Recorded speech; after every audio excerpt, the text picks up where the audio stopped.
Assalaamu calaykum asxaabta. Ku soo dhawaada channelka Aragtida Maanta. Muuqaalkeena maanta waxaan ku sharaxaynaa filim Afrikaan ah oo dagaal ah, kaas oo lagu magacaabo War Witch ama Dagaalkii Sixirka. Ka bogasho wacan.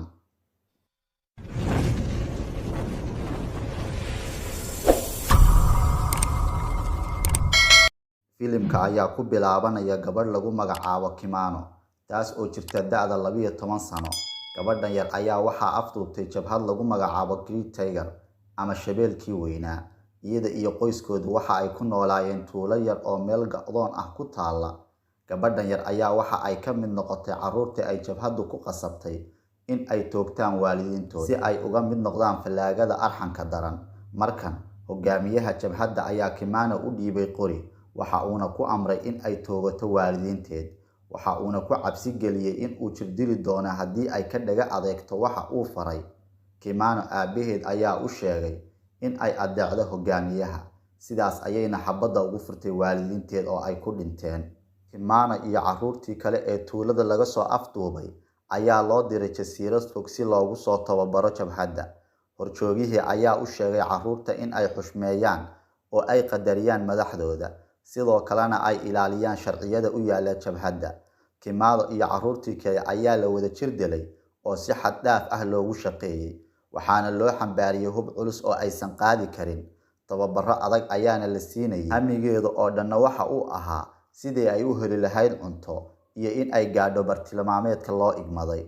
Kimano waxa ay cashar ka baratay xaaladda caburinta iyo cadaadiska leh ee ay ku jirtay, iyada oo ugu dambeyntii noqotay mid aan jixin. Mar walbana waxaa lagu cabsi gelin jiray in ay ciqaab la kulmi doonto haddii ay qaadan weydo amarada hogaamiyaheeda. Isla maalintaas jabhaddu waxa ay siisay ilmo kasta qori dhab ah. Waqtigan jabhaddu waa ay heesayaan marka ay qoryaha qaybinayaan, waana dhaqankooda. Sidoo kalena ilmo kasta ayaa waxaa lagu amray in uu baraaweeyo qorigiisa oo uu xabada ka rido, si uu u caddeeyo in uu Shabeel la isku halayn kara yahay oo fallaagada ka mid ah. Dhanka kale, raashinka iyo biyaha ayaa gabaabsi ku ah. Kaliya biyo yar oo geedo laga soo miiray ayaa la siiyaa Kimano iyo carruurta kale. Kimano markan waa ay tababaratay, iyada oo noqotay ugaadhsado weyn oo khatar ah. Iyada oo kormeer ku jirta ayaa waxa ay si kedis ah ula kulantay laba qof oo aysan garanayn. Si tartiib ah ayay geedka gadaashiisa uga soo fiirisay, waana ay ka naxday oo ka argagaxday aragga labadan qof ee aysan garanayn waxa ay yihiin. Mid ka mid ah labadii qof ee caddaanka ahaa ayaa ku qayliyay Kimano, dib ayayna u soo carartay. Wax yar kadib rasaasta ayaa jiha walba laga soo riday, waxaana rasaastii lagu dilay dhowr ka mid ah ciidamada jabhadda. Kimano ayaa dareentay in cabitaanka biyaha geedku uu keenay in wax rooxaan oo kale ah ay ku aragto meel walba. Tan iyo markii ay yimaadeen jabhadda Shabeelka Weyn, Kimano waa qofka kaliya ah ee ka badbaaday tuulada, waxa uuna ku badbaaday sixirka uu yaqaano. Dhanka kale, hogaamiyaha jabhadda ayaa aaminsan in Kimano ay tahay saaxirad weyn, sidaas darteed ay jabhaddu si taxaddar leh u ilaashanayso iyada, sababta oo ah waxa ay og yihiin kartideeda. Sidoo kalena rooxaanta ay leedahay Kimano ayaa ka difaacaysa askarta dowladda. Dhanka kale, fallaagada Shabeelka Weyn ayaa ku soo laabtay tuuladii ay gabaadka ka dhiganayeen. Kimano markan waa 13 jir. Xubin fallaagada ka mid ah ayaa ku qaylinaya, waxaan keenay saaxirad weyn oo naga caawinaysa in aan iska difaacno dagaalka aan kula jirno ciidamada dowladda. Dadkii tuulada ayaana soo dhaweeyay jabhadda, iyaga oo heesaya qoobka ciyaarayana. Ayagoo si farxad leh u wada dabaaldegay, Kimano ayaa loo keenay jenaraal dhismo dheer kor ka saaran si uu u caawiyo kooxda si ay mustaqbalka ula dagaalamaan dowladda. Fallaagada Shabeelka Weyn dhexdeeda, Kimano ayaa saameyn ku yeelatay kacdoonka looga soo horjeeda dowladda. Jenaraalka ayaa salaamay Kimano, waxa uuna weydiiyay in dhab ahaantii ay heli karto askar ka tirsan dowladda oo meel ay ku og tahay in ay ku dhuumaalaysanayaan. Intaas kadib, jenaraalka ayaa Kimano hadiyad u siiyay qori qaali ah oo uu muddo badan haystay, kaas oo uu korkiisa ku xardhan tahay calaamadaha jabhaddu ay leedahay. Jabhadda ayaa hadda waxa ay bilaabeen in ay godadka ka aruuriyaan dhagax madow, kaas oo aysan jirin qof fahmaysa muhiimadda uu ku fadhiyo. Laakiinse Kimano waxa ay aaminsan tahay in dhagaxa madow uu jabhadda u leeyahay muhiimad aad u weyn, sidoo kalena uu xiriir la leeyahay dagaalka ka dhanka ah dowladda. Maalin maalmaha ka mid ah ayay Kimano dib u soo xasuusatay in ay goobjoog u ahayd in nin ka mid ah jabhaddu uu xaday dhagaxa madow. Waxa ayna jabhaddu u ciqaabtay si aad u daran. Ugu dambeyntiina markuu uu dhintay waxa ay ku aaseen god dhulka laga qoday. Adoomihii fallaagada ayaa waxa ay kala saarayaan dhagaxa madow iyo carrada.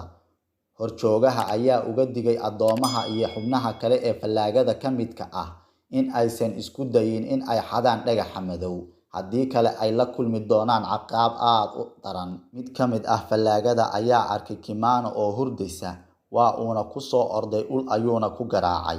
Waxaa meel kore ka arkay mucjisadii caddeed ee fallaagada, waxa uuna ku soo riday rasaas. Ninkii garaacayay Kimano ee jabhadka ahaa ayaa ka joojiyay garaacidii, waxa uuna soo aaday dhankii mucjisada caddeed isaga oo ku qaylinaya.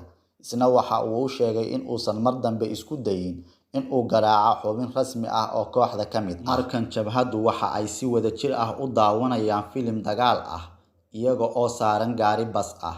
Waqti yar kadib, generaalka hogaaminayay jabhadda ayaa amar ku bixiyay in ay isu diyaariyaan dagaal. Dhammaantoodna baabuurtii ayay fuuleen, waxa ayna u jihaysteen dhankaas iyo bartilmaameedkii duulaanka lagu ahaa. Dagaalkii ayaa bilaabmay. Mid ka mid ah jabhadda ayaa isku dayay in uu baxsado. Kimano ayaa aragtay oo toogatay. Taas kadib, jabhaddu waxa ay u dabaaldegaysaa guusha weyn ee ay ka gaareen ciidamada dowladda. Markan waxaa noo muuqanaya mucjisadii caddeyd oo qaar ka mid ah fallaagada uga sheekeynaya taariikhda ay leedahay jabhaddu. Sidoo kale waxaa muuqanaya generaalka oo ku qaylinaya fallaagada, waxa uuna toogtay xubin ka mid ah fallaagada. Kimano ayaa argagaxday oo aad u cabsatay. Waqti damban oo habeenkii ka mid ah, Kimano iyo mucjisadii caddeyd ayaa ku wada jiray qol buush ka samaysan. Waxa uuna tusay lugaha doorada oo la qalajiyay, isagoo ugu caddeeyay in ay tahay sixir, fallaagaduna aysan ka maarmin. Madii waxaa noo muuqanaysa in mid ka mid ah jabhadda uu cabayo caano sixir lagu daray. Sidoo kalena Kimano ayaa iyana cabtay caanihii sixirka lagu daray. Wax yar kadib waxaa duulaan ku soo qaaday ciidamadii dowladda. Jabhadduna waxa ay bilowday in ay isdifaacdo. Kimano ayaa gabanaysa iyada oo wax fiirinaysa, halka mucjisadii caddeydna uu ridayo qori aad u weyn. Ugu dambeyntiina mar kale waxa ay ka guuleysteen ciidamadii dowladda. Hortooda waxaa ka soo muuqatay rooxaantii ay wateen ee ka caawinaysay dagaalka, taas oo aysan arki karin dhammaan xubnaha ka tirsan jabhaddu marka laga reebo dadka cabay caanaha sixirka lagu daray. Mucjisadii caddeyd ayaa la doodaysa mid ka mid ah jabhadda, aad ayayna isugu qayliyeen ilaa jabhadkii uu ku dhawaaday in uu xabad ku dhufto mucjisada cad. Intaas kadib waxa uu u sheegay jabhadkii in uu meesha isaga tago, haddii kale uu dhiman doono. Mucjisadii caddeyd ayaa u yimid Kimano isaga oo ku amray in ay isaga soo raacdo, laakiinse waa ay ka diiday. Waxa uuna u sheegay si uu u qanciyo in ay dhinteen 3 ka mid ah saaxiriintii waaweynaa ee jabhaddu. Ugu dambeyntiina waa ay ka ogolaatay in ay raacdo. Kimano iyo mucjisadii cadda ayaa waxa ay soo qaateen doon yar iyaga oo ku kor socda biyaha webiga. Intaas kadib, mucjisadii caddeyd ayaa Kimano ka codsaday in uu guursado. Muuqaalkeennii maanta intaas ayuu ku eg yahay. Fadlan la soco qaybta labaad oo ha moogaan.